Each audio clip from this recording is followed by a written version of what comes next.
Hi everyone, I'm really glad you're here today. I cut all my hair off. Don't I look like Curly from the Three Stooges? So, it was an accident. I have been so busy I haven't had time to go to the barber shop to get my hair cut. So I decided to do it myself, which I've done many times before. But usually I've had a good night's sleep before I decide to do something like this, and this time I didn't do that. And unfortunately, while I was cutting it, the clippers kind of slipped and cut a big bald spot about that big, so I just went ahead and just cut it all off. No curls, nothing, but it'll grow really fast, and within a month or so I'll have short hair.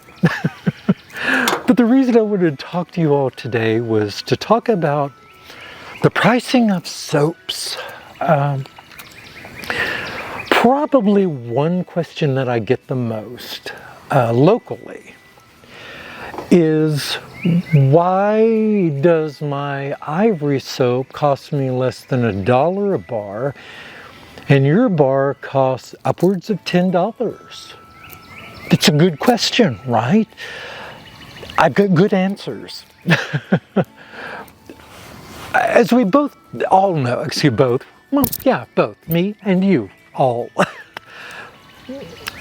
The soaps we make oftentimes are made with just better ingredients, okay? They are real soap. They're not detergents.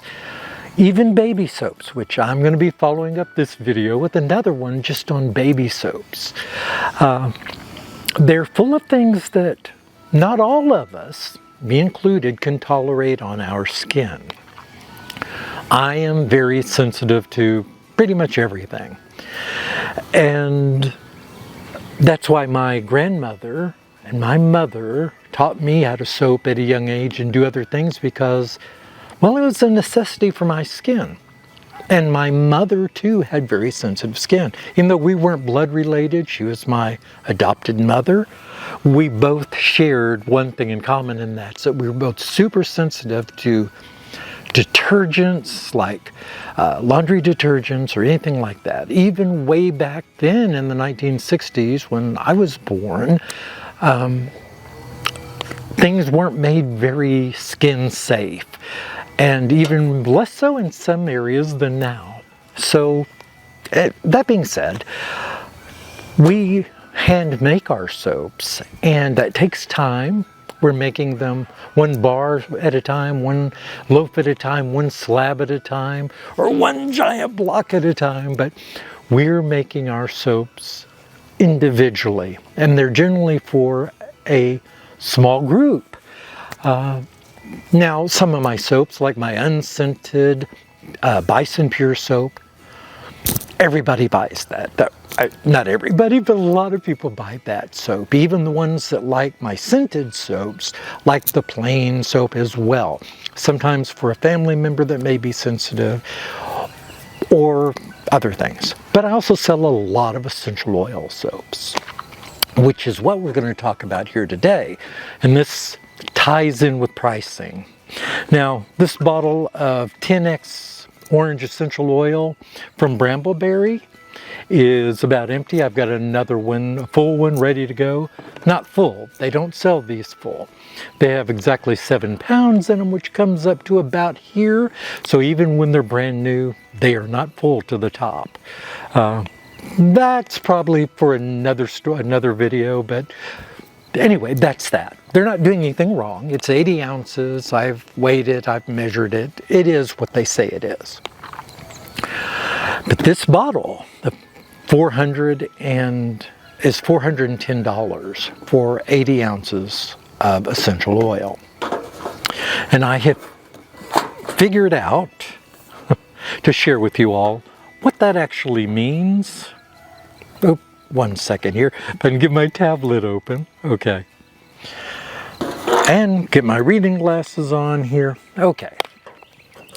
So This brambleberry essential oil here, like I said, it's $410 and some odd cents, which is 80 ounces, 5 pounds, 80 ounces.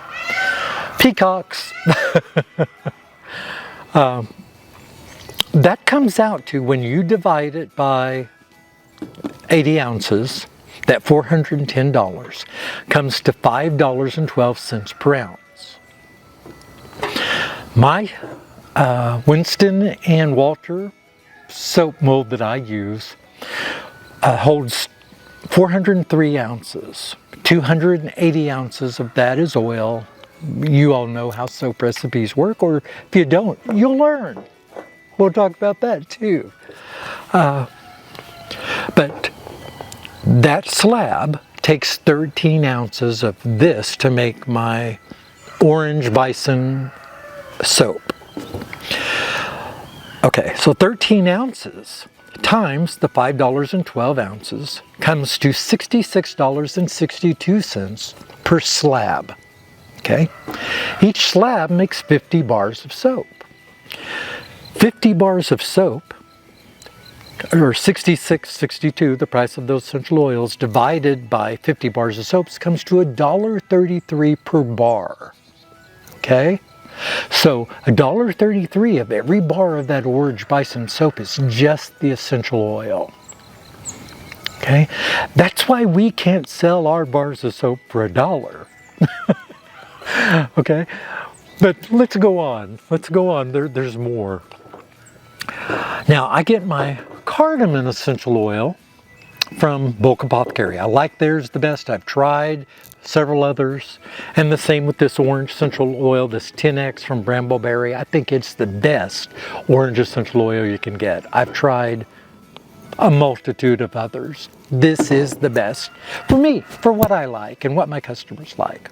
Okay, and the same with this cardamom essential oil from Bulk Apothecary, sorry. Now this is where things get a little loony, okay? For the same amount of this is even more expensive, so we're going to pretend this is this size just for this, which is even more generous than what this would be. So we'll talk about that. 5 pounds of this is 2,000, or this size bottle of this. There's a cat behind me. Sorry, a cat jumped up here. Who is that? I can't tell by feeling. Oh, who is that? Hi, Hallie, kitty. Yeah, I'm sorry. If you were to get this in this size, it's $2,772.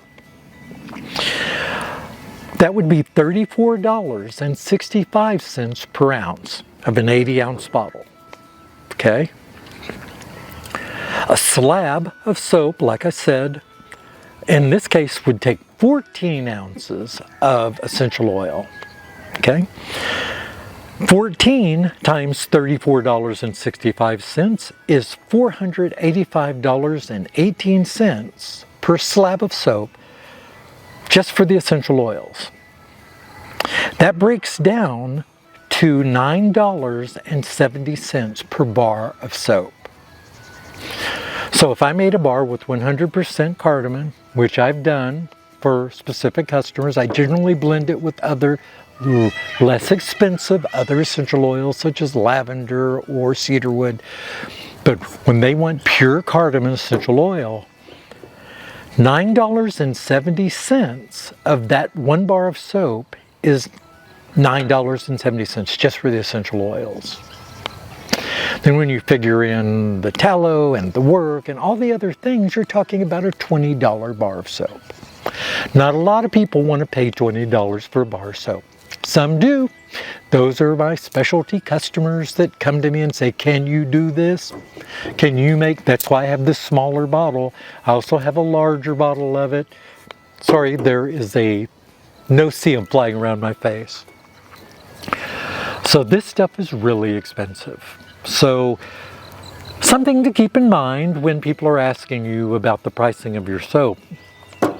And finally, we're going to talk about one of my favorites, which is the lavender essential oil. I use a French essential oil.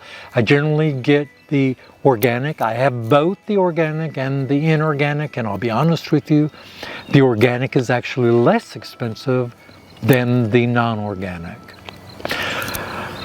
But we're going to talk more about that perhaps in another video. There's a lot to go over, and so I just want to touch on these few things. So this lavender essential oil, oh sorry, my tablet keeps going to sleep. The lavender essential oil is $545 for the large size. So again, this would be even more expensive per ounce, but I'm trying to be fair all across the board here. So in the same size, it would be for the French lavender, $545. You divide that by 80 ounces in here, and that comes down to $6.81 per ounce. Multiply that by 13 ounces, which is the recommended amount to put in my slab of soap, and that comes to $88.63 per slab of soap. That breaks down, when you divide it by 50 bars, to $1.77 per bar of soap. So again, when a customer comes to you and they want to know why your soaps are more expensive than those at the supermarket, give them these educated answers. Don't just, because I've heard soap makers say this, well, mine's handmade and made with love. That's all true. Mine's handmade, and I make everything I make with love too. But to a lot of people, that doesn't have much dollar value. To some people it does, and to a lot of my customers I think it does. But you're going to have those people that do not put a lot of value on that. They want to know, why does it cost this much? You can tell them, whether you're using lavender, cardamom, or orange, tenfold essential oil, whatever the case may be. Why do I use the tenfold, by the way? It holds up in cold processed soap. A lot of orange essential oils out there will not hold up well in cold processed soap. They tend to fade really fast. So that's why I pay the extra and get the tenfold, which just means it's concentrated 10 times. So it's a very strong essential oil. I use this in my shampoos. I use this in several products. Don't use it in any leave-on products like lotions or creams. And I have a lot of customers asking me, why don't your lotions or creams come with orange or lemon? Because those are really bad for leave-on products, because you go out in the sun and they can create hypersensitivity that makes you break out in rashes and all kinds of issues and hives, and you don't want citrus essential oils and leave-on products. So any of you making lotions or creams or body butters, please don't add citrus essential oils. Do the research on this and you'll see what I tell you is true. I wouldn't tell you this if I didn't know this to be a fact. Do I make mistakes? Yes. But this isn't one of them. Anyway, I hope you found this helpful. I haven't had an opportunity to do a video in a while and wanted to take this opportunity. March is coming to an end. The weather is changing. I'm able to sit out here in a short sleeve shirt. It's like 80 today, which is unusual. Not my favorite weather. I really prefer it in the low 70s, and almost tipped over the table. But thank you all for joining me. I hope you enjoyed this. Let's do this again. I have a lot of other things that I can discuss this with. It's so much easier for me than going in and working on a soap and trying to film it. I do those things too. You know, I've done that hundreds of times, but this is easy to do and something I like to do. Didn't take long. You know, I just brought the stuff out here and turned on the camera. So thank you all so much. You're wonderful. I appreciate you more than I can tell you. Have a great day, and I'll see you back soon. Goodbye.